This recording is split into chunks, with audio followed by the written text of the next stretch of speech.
Okey, untuk contoh 3, kita diberi maklumat berkenaan dengan single acting reciprocating pump seperti berikut. Stroke adalah 300 mm, piston diameter 122 mm, suction pipe length 5 meter, suction pipe diameter 75 mm, suction head 3 meter, atmospheric pressure head 10.23 ABS, safe minimum pressure head 2 meter ABS. So soalan dia, what is the maximum speed at which it can be run without causing separation during suction stroke? Okay, jadi soalan ni, apakah maximum speed yang boleh kita run untuk piston pump ini supaya separation tidak berlaku. Seperti yang saya terangkan tadi, kalau picagari tu kita tarik laju-laju, kita kata akan ada bubble kat situ. So itu adalah separation. So jadi kita kata pada apakah maximum speed yang kita boleh run mesin tersebut supaya separation tidak berlaku. Okey, selalunya trik soalan ini ialah kita melihat kepada perkataan safe minimum pressure head. So diberi dalam soalan safe minimum pressure head sama juga dengan 2 meter ABS. So maksudnya jika kita buat keadaan vacuum yang lebih rendah daripada itu, kemungkinan walaupun vacuum kita kuat tetapi air tetap tidak boleh masuk dengan sempurna. So bila air tidak boleh masuk dengan sempurna, akan ada separation. Maksudnya berlaku gap, ada vacuum yang berlaku di situ. Okay, maksudnya ada separation yang berlaku. Okey. So jadi kita tahu berkenaan dengan pressure head ni, rumus dia di dalam suction adalah sama. Okey. Selalunya minimum pressure head ni, safe minimum pressure head ni orang akan fokus kepada suction. Kerana apa? Kalau suction tu terlebih laju, menyebabkan separation berlaku, dia menyebabkan kita kata efisiensi volumetric tu, volumetric efficiency ataupun isi padu air yang kita sedut akan berkurangan. So, dia selalunya perkara ini tidak dibincangkan di dalam delivery. Kerana delivery ni konsep dia, kita tolak aja piston pump tu, air pun naiklah ke atas. So berapa banyak air yang ada dalam piston, dalam ruangan tersebut akan tetap dihantar keluar. Oleh itu tak jadi masalah. Jadi selalunya berkenaan dengan separation ini berhubung pada suction. Okey. Okey, so kita okey, berlaku pada suction. So jadi kita fokus kepada rumus untuk pressure head at suction. So rumusnya adalah seperti ini. Maksudnya atmospheric pressure ditolakkan dengan suction dan ditolakkan dengan acceleration head. So jadi acceleration head kita ada rumus seperti ini. Okey, di dalam ini mungkin kita kata kenapa dia tak sama dengan yang soalan sebelum ini. Okey, di dalam soalan sebelum ini kita kata kita fokus kepada at the beginning, at the middle, at the end of the suction. Maksudnya kita ada location di mana kita mengira. Bila kita ada location, kita ada nilai angle. Tetapi di dalam soalan ini tidak dinyatakan sama ada kita nak kira at the beginning ke, at the middle ke, atau at the end.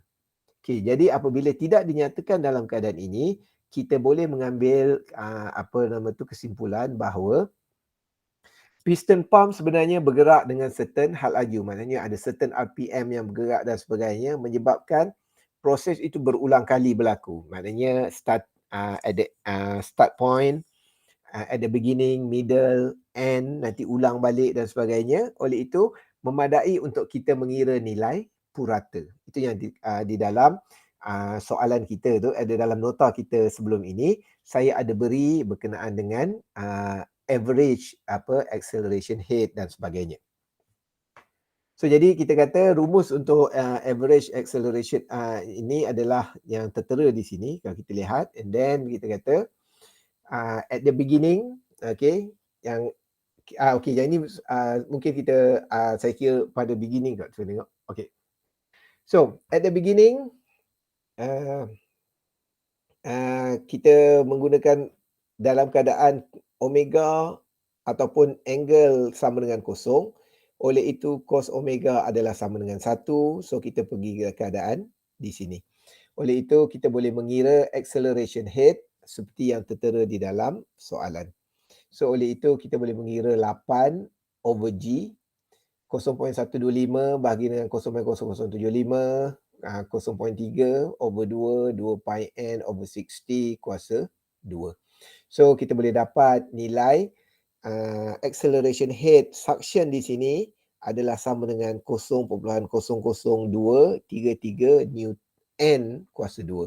So N di sini sebenarnya bukanlah nilai Newton, nilai N di sini adalah nilai RPM. Okey, kita pergi melihat nombor di sini. Di sini pelajar selalu tersilap. Okey, 8 di sini adalah 8 meter yang akan reflect kepada nilai suction length seperti yang diberikan di dalam soalan. Dan nilai AP di sini dan nilai AS di sini kita kena faham. A adalah cross sectional area, maksudnya luas kawasan. Luas kawasan. Dan nilai AP membawa maksud luas kawasan piston. Jadi selalunya kalau nak luas kawasan piston tu dia akan sama pi d square over 4. Kita masukkan diameter piston. Okey, lagi satu AS adalah pi d untuk suction pipe kuasa 2 bahagikan dengan 4. Oleh kerana kita tulis AP over AS, oleh itu kita boleh juga menulis pi d square P over 4 dibahagikan dengan pi d square S over 4. Oleh itu, oleh kerana pi dan 4 ni adalah benda yang sama, so kita boleh cancel off. Itu sebab kita boleh menulis sebagai d square P over d square S. So kat sini yang sebenarnya saya terlupa letak kuasa 2. So kat sini ada kuasa 2. Okey. Okey, yang ini awak kena berhati-hati kerana kebanyakan soalan kadang-kadang bila saya beri pelajar tiru je yang ini. Dia tak kuasa 2 kan. So saya mengakui kat sini ada kesilapan tetapi tidak bermakna maksudnya di dalam peperiksaan tu awak tengok saya tak ada kuasa 2 kat sini awak boleh buat tak ada kuasa 2. So awak kena buat jawapan tu betul-betul. Okey, kat sini ada sedikit kesilapan saya dalam proses untuk betulkan. Okey. So kemudian kita kata kita masukkan 0.3/2. So 0.3/2 ni apa dia? Ini adalah mewakili nilai R.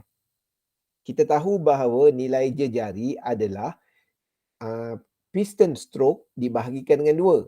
So daripada soalan dinyatakan bahawa piston stroke adalah 300 mm. Oleh itu diameter akan bersamaan dengan 300 mm dibahagikan dengan 2. So jadi 0.3/2 ini akan reflect kepada jejari. Okey.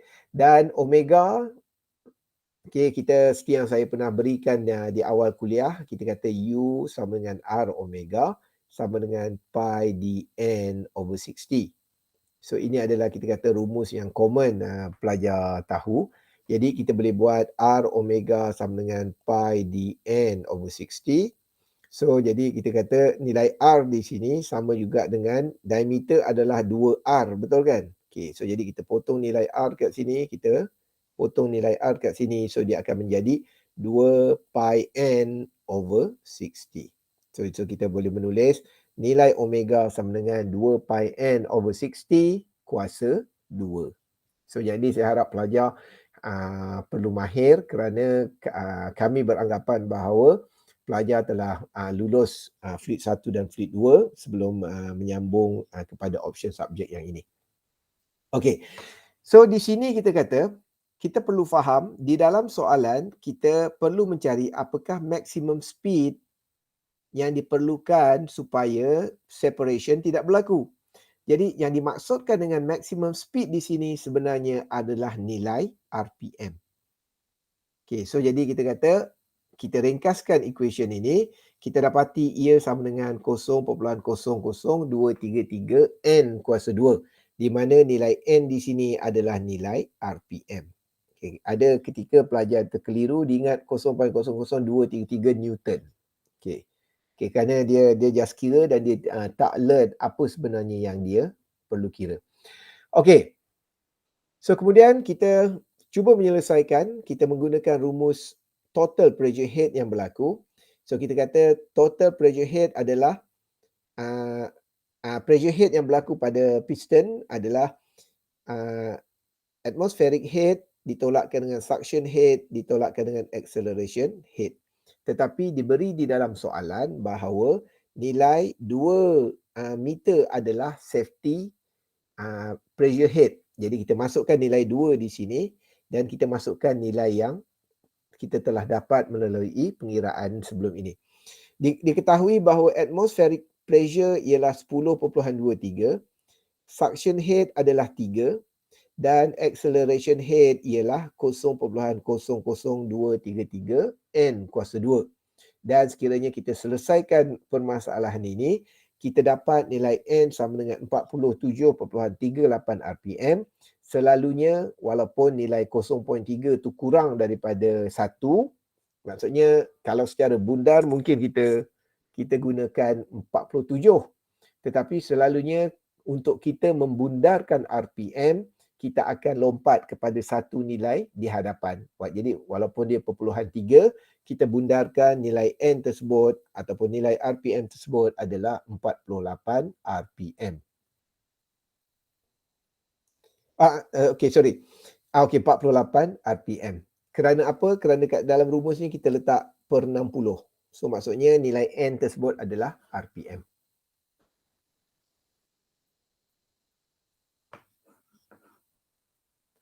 Okey, di awal tadi mungkin saya tersilap. Saya nyatakan kita perlu mencari nilai mencari nilai average. Okey, saya tersilap di situ. So dalam keadaan ini nilai average tu yang lain, ada soalan lain. Okey. Di sini kita kata memadai untuk kita mengira di dalam keadaan beginning.